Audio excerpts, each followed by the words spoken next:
ಇನ್ನು ಸಿಎಂ ಡಿಕೆಶಿ ಸಂಪುಟದಲ್ಲಿ ಸಚಿವ ಸ್ಥಾನಕ್ಕೆ ಜಮೀರ್ ಭಾರಿ ಕಸರತ್ತನ್ನ ಮಾಡ್ತಾ ಇದ್ದಾರೆ. ಎರಡನೇ ಪಟ್ಟಿಯಲ್ಲಿ ಏನಾದರೂ ಕೂಡ ಸ್ಥಾನಮಾನ ಸಿಗುತ್ತಾ ಅನ್ನುವಂತ ಲೆಕ್ಕಾಚಾರ ಇಟ್ಕೊಂಡಿರುವಂತದ್ದು. ಮುಖ್ಯಮಂತ್ರಿ ಡಿಕೆ ಶಿವಕುಮಾರ್ ಸಂಪುಟದಲ್ಲಿ ಸಚಿವ ಸ್ಥಾನಕ್ಕೆ ಜಮೀರ್ ಕಸರತ್ತನ್ನ ಮಾಡ್ತಾ ಇದ್ದಾರೆ. ಎರಡನೇ ಪಟ್ಟಿಯಲ್ಲಿ ಮಂತ್ರಿಗಿರಿಗಾಗಿ ಸಿದ್ದು ಆಪ್ತನ ಸರ್ಕಸ್. ಸಿಎಂ ಡಿಕೆ ಶಿವಕುಮಾರ್, ಮಾಜಿ ಮುಖ್ಯಮಂತ್ರಿ ಸಿದ್ದರಾಮಯ್ಯನವರು, ಎಐಸಿಸಿ ಅಧ್ಯಕ್ಷ ಮಲ್ಲಿಕಾರ್ಜುನ ಖರ್ಗೆ ಇವರೆಲ್ಲರನ್ನೂ ಕೂಡ ಭೇಟಿ ಮಾಡಿ ಲಾಬಿಯನ್ನ ಮಾಡ್ತಿದ್ದಾರೆ. ವೈರಲ್ ವಿಡಿಯೋ ಕುರಿತು ಮಾಜಿ ಸಚಿವ ಜಮೀರ್ ಸ್ಪಷ್ಟನೆಯನ್ನ ಕೊಟ್ಟಿದ್ದಾರೆ. ಪಕ್ಷ ಜವಾಬ್ದಾರಿ ಕೊಟ್ಟಾಗ ಯಶಸ್ವಿಯಾಗಿ ನಿಭಾಯಿಸಿದ್ದೀನಿ ನಾನು. ಕೇರಳ ಚುನಾವಣೆಯಲ್ಲಿ ಪಕ್ಷವನ್ನ ಗೆಲ್ಲಿಸುವಲ್ಲಿ ಶ್ರಮವಹಿಸಿದ್ದೀನಿ ನಾನು. ನನಗೆ ಸಚಿವ ಸ್ಥಾನ ನೀಡಿ ಅಂತ ಮಾಜಿ ಸಚಿವ ಮನವಿಯನ್ನ ಮಾಡಿಕೊಂಡಿದ್ದಾರೆ. ಸಿಎಂ ಡಿಕೆ ಶಿವಕುಮಾರ್ ಸಂಪುಟದಲ್ಲಿ ಸಚಿವ ಸ್ಥಾನವನ್ನು ಪಡೆದುಕೊಳ್ಳೋದಕ್ಕೆ ಈಗ ಮಾಜಿ ಸಚಿವ ಜಮೀರ್ ಅಹಮದ್ ಖಾನ್ ಭಾರಿ ಕಸರತ್ತನ್ನ ಮಾಡ್ತಾ ಇದ್ದಾರೆ.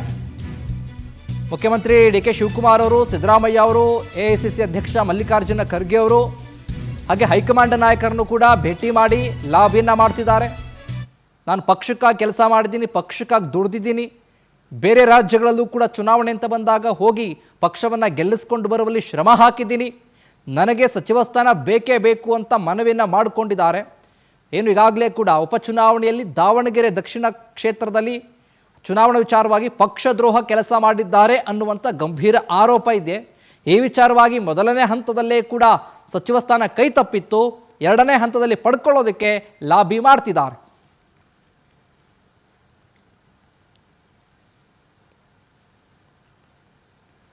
ಈಗಾಗಲೇ ಏಕೆಂದರೆ ಅಲ್ಪಸಂಖ್ಯಾತ ಸಮುದಾಯದ ವಿಚಾರಕ್ಕೆ ಸಂಬಂಧಪಟ್ಟ ಹಾಗೆ ಈಗಾಗಲೇ ಹಲವು ನಾಯಕರು ನಮಗೆ 5 ಸಚಿವ ಸ್ಥಾನ ಬೇಕು ನಮ್ಮ ಸಮುದಾಯಕ್ಕೆ ಅನ್ನುವಂಥ ಒಂದು ಕಡೆ ಆಗ್ರಹ ಇದೆ. ಇನ್ನೊಂದು ಕಡೆ ಜಮೀರ್ ಅವರು ಸ್ಥಾನಕ್ಕಾಗಿ ಲಾಭಿಯನ್ನು ಶುರು ಹಚ್ಕೊಂಡಿದ್ದಾರೆ. ಇನ್ನೂ ಹೆಚ್ಚಿನ ವಿಚಾರಕ್ಕೆ ಹೆಚ್ಚಿನ ಅಪ್ಡೇಟ್ಸನ್ನು ಕೊಡ್ತಾರೆ ನಮ್ಮ ಪ್ರತಿನಿಧಿ ರೂಪೇಶ್ ಲೈವ್ನಲ್ಲಿ ಜಾಯ್ನ್ ಆಗ್ತಿದ್ದಾರೆ. ಮಾತನಾಡಿಸ್ತಾ ಹೋಗ್ತೀನಿ. ರೂಪೇಶ್, ನೋಡ್ತಾ ಇದ್ದೀವಿ ಈಗಾಗಲೇ ಕೂಡ ಜಮೀರ್ ಅವರು ಸಚಿವ ಸ್ಥಾನವನ್ನು ಪಡ್ಕೊಳ್ಬೇಕು ಅಂತ ಹೈಕಮಾಂಡ್ ನಾಯಕರನ್ನ ಭೇಟಿ ಮಾಡೋದು, ಲಾಭಿ ಮಾಡೋದೆಲ್ಲ ಮಾಡ್ತಾ ಇದ್ದಾರೆ. ಅಪ್ಡೇಟ್ಸ್ ಕೊಡೋದಾದ್ರೆ ಹೆಚ್ಚಿನ ಅಪ್ಡೇಟ್ಸ್. ಜಮೀರ್ ಅವರಿಗೆ ಈಗ ಮೊದಲ ಪಟ್ಟಿಯಲ್ಲಿ ಸಚಿವ ಸ್ಥಾನ ಸಿಕ್ಕಿರಲಿಲ್ಲ. ಸಿದ್ದರಾಮಯ್ಯ ಕ್ಯಾಬಿನೆಟ್ ಅಲ್ಲಿ ಅವರಿಗೆ ಸಚಿವ ಸ್ಥಾನ ಸಿಕ್ಕಿತ್ತು. ಅದಾದ ಬಳಿಕ ದಾವಣಗೆರೆ ಚುನಾವಣೆ ಆಯಿತು. ದಾವಣಗೆರೆ ಉಪಚುನಾವಣೆಯಲ್ಲಿ ಪಕ್ಷ ವಿರೋಧಿ ಕೆಲಸ ಮಾಡಿದ್ರು ಅಂತೇಳಿ ದೊಡ್ಡ ಚರ್ಚೆ ಆರಂಭ ಆಯಿತು. ಇದಕ್ಕೋಸ್ಕರವಾಗಿ ಜಮೀರ್ ಅಹಮದ್ ಖಾನ್ ಅವರಿಗೆ ಸಚಿವ ಸ್ಥಾನ ಸಿಕ್ಕಿರಲಿಲ್ಲ. ಇದಕ್ಕೋಸ್ಕರ ಸಚಿವ ಸ್ಥಾನ ಪಡೆಯಲೇಬೇಕು ಅಂತೇಳಿ ಪ್ರಯತ್ನ ಪಡ್ತಾ ಇದ್ದಾರೆ. ನಿನ್ನೆ 3 ನಾಯಕರನ್ನ ಭೇಟಿ ಮಾಡಿದ್ದಾರೆ. ಮೊದಲನೇದಾಗಿ ಸಿಎಂ ಡಿಕೆ ಶಿವಕುಮಾರ್ ಕೂಡ ಭೇಟಿ ಮಾಡಿದ್ದಾರೆ. ಅದೇ ರೀತಿಯಾಗಿ ಮಾಜಿ ಸಿಎಂ ಸಿದ್ದರಾಮಯ್ಯ ಹಾಗೆ ಎಐಸಿಸಿ ನಾಯಕ ಮಲ್ಲಿಕಾರ್ಜುನ ಖರ್ಗೆ ಅವರನ್ನು ಕೂಡ ಭೇಟಿ ಮಾಡಿದ್ದಾರೆ. ಈ ಭೇಟಿ ವೇಳೆಯಲ್ಲಿ ಜಮೀರ್ ಅವರು ಹೇಳೋದಕ್ಕೆ, ನಾನು ಕೇರಳ ಚುನಾವಣೆಯಲ್ಲಿ ಕೆಲಸ ಮಾಡಿದ್ದೇನೆ, ಈ ರೀತಿಯಾಗಿ ಪಕ್ಷ ವಿರೋಧಿಯಾಗಿ ಎಲ್ಲೂ ಕೂಡ ಕೆಲಸ ಮಾಡಿರಲಿಲ್ಲ. ಅದೇ ರೀತಿಯಾಗಿ ನನ್ನ ವಿರುದ್ಧ ಷಡ್ಯಂತ್ರ ಮಾಡಿ ಆ ರೀತಿಯಾಗಿ ಆಡಿಯೋ ವೈರಲ್ ಅನ್ನು ಮಾಡಲಾಯಿತು. ಹೀಗಾಗಿ ಯಾವುದೇ ಕಾರಣಕ್ಕೂ ಕೂಡ ಈ ರೀತಿಯಾಗಿ ನನ್ನ ವಿರುದ್ಧವಾಗಿ ಬೇರೆ ರೀತಿಯಾಗಿರ್ತಕ್ಕಂಥ ಸಂದೇಶ ರವಾನಿಸಬಾರದು, ಅದೇ ರವಾನೆ ಆಗಬಾರದು. ಇದಕ್ಕೋಸ್ಕರವಾಗಿ ಈಗ ನನಗೆ ಸಚಿವ ಸ್ಥಾನ ಕೊಡಬೇಕು ಅಂತೇಳಿ ಮನವಿಯನ್ನು ಮಾಡ್ಕೊಂಡಿದ್ದಾರೆ. ಅದೇ ರೀತಿಯಾಗಿ ಕೇರಳದಲ್ಲಿ ವಯನಾಡು ಮತ್ತು ಬೇರೆ ಬೇರೆ ಮಲಬಾರ್ ಭಾಗದಲ್ಲಿ ಉಸ್ತುವಾರಿಯನ್ನು ವಹಿಸಿಕೊಂಡಿದ್ರು. ಇದಕ್ಕೋಸ್ಕರವಾಗಿ ನಾನು ಅಲ್ಲಿ ಕೂಡ ಕೆಲಸವನ್ನು ಮಾಡಿದ್ದೆ. ಹೀಗಾಗಿ ಒತ್ತಡದಿಂದ ಚುನಾವಣೆಯಲ್ಲಿ ಭಾಗಿಯಾಗ್ಲಿಕ್ಕೆ ಸಾಧ್ಯ ಆಗಿರಲಿಲ್ಲ. ಇದಕ್ಕೋಸ್ಕರವಾಗಿ ಆ ಕಾಂಟ್ರಿಬ್ಯೂಷನ್ ಪರಿಗಣಿಸಿಕೊಂಡು ನನಗೆ ಸಚಿವ ಸ್ಥಾನ ಕೊಡಬೇಕು ಅಂತೇಳಿ ಮನವಿಯನ್ನು ಮಾಡ್ಕೊಂಡಿದ್ದಾರೆ. ಇದಕ್ಕೋಸ್ಕರವಾಗಿ ಸಿಎಂ ಡಿಕೆ ಶಿವಕುಮಾರ್ ಅವರು ಈ ಬಗ್ಗೆ ಒಂದಿಷ್ಟು ಹೈಕಮಾಂಡ್ ಚರ್ಚೆ ಮಾಡ್ತೀನಿ, ಹೈಕಮಾಂಡ್ ಏನು ಅಭಿಪ್ರಾಯ ಕೊಡುತ್ತೋ ಅದರಂತೆ ಮುಂದೆ ಹೋಗ್ತೀನಿ ಅಂತೇಳಿ ಹೇಳಿದ್ದಾರೆ.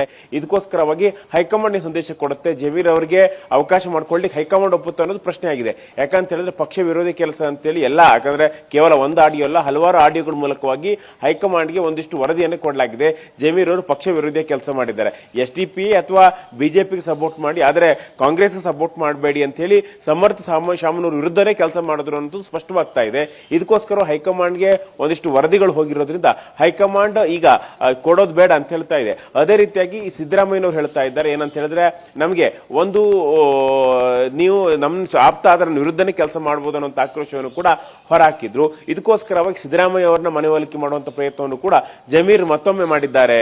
ಶಿವಕುಮಾರ್, ಥ್ಯಾಂಕ್ ಯು ರೂಪೇಶ್, ನಿಮ್ಮೆಲ್ಲ ಮಾಹಿತಿಗಾಗಿ.